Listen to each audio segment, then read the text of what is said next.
Hello, good morning Philippines. Andito po kami ngayon sa Baler, Aurora, ang tinaguriang Buko Capital of the Philippines, together with my co-host Jenner Ranga And my tour guide, at ang aming mga tour guide si JR. ano pangalan mo? Po.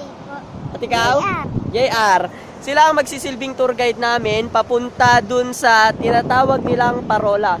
Maglalakad kami dun about 1 hour mula dito sa seashore. Makikita nyo, Ganda. Nice. maganda yung view. Talagang sulit pag pumunta ka dito sa Aurora. Mr. JR, gaano katagal ka nang nagtutour guide sa mga turista dito? Isang araw po. Isang araw! Tagal na nun! Nauuna na yung mga tour guide naming malilinggit.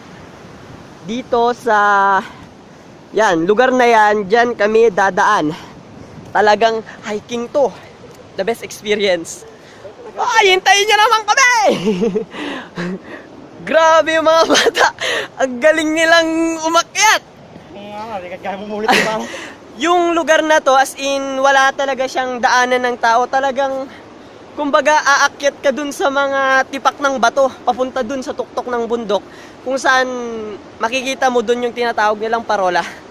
Para lang makapag-picture kami ng magandang view, pupuntahan talaga namin yun.